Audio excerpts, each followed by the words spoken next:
একবারও ভাবতে পারিনি যে হাওড়া পৌঁছেই আমরা মারপিট দেখতে পাবো। তো আগের পর্বে তোমরা দেখলে যে আমরা হাওড়া স্টেশনে পৌঁছে গেছি, আর হাওড়া স্টেশনে পৌঁছে করে আমি আর অগ্নি একটু বাইরে ঘুরতে বেরিয়েছিলাম, কারণ আমাদের ট্রেন ছিল 2 ঘন্টা লেটে। তারপর আমরা ঠিক করলাম যে কিছু খাবার খেয়ে নিই, তারপরে ভেতরে ঢুকবো। আর সেখানে গিয়ে অগ্নি বললো যে সে ডালের বড়া খাবে, কারণ এটা নাকি তার খুব পছন্দের একটা খাবার ছিল। তারপর খাবার টাবার খেয়ে আমরা যখন ভেতরে ঢুকি তখন গিয়ে দেখি একটা মারপিট চলছে। এই মেয়েটি ওই নিচের হকারটাকে সাউথের স্টাইলে মারছিল, মানে হাতে বালা নিয়ে কি ঘুষি আর চড় মারছিল ভাই। প্রথমে ভাবছিলাম যে কোনো চুরি চামারি কেস আছে, তারপরে জানলাম যে না, সে খারাপ নজরে কী সব ইঙ্গিত করেছিল, সেটা নিয়ে মেয়েটা তাকে বেধড়ক মার দেয় ও পুলিশের হাতে তুলে দেয়। আর মারপিট দেখতে দেখতে এদিকে দেখি যে আমাদের ট্রেন চলে এসছে। তারপর আমি একটু কেদ মেরে উঠে যাই, আর উঠতেই একটা কিউট পরীর সাথে দেখা হয়ে যায়।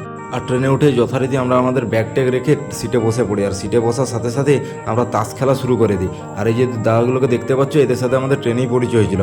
এরা যাচ্ছিল মদমহেশ্বর।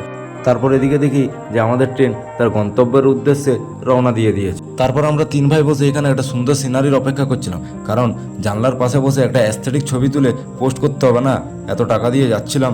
কিন্তু সিনারি তো ওইখানে আসছিল না ভালো। দেখি বিপুলদা চলে এসছে আমাদেরকে জয়েন করার জন্য।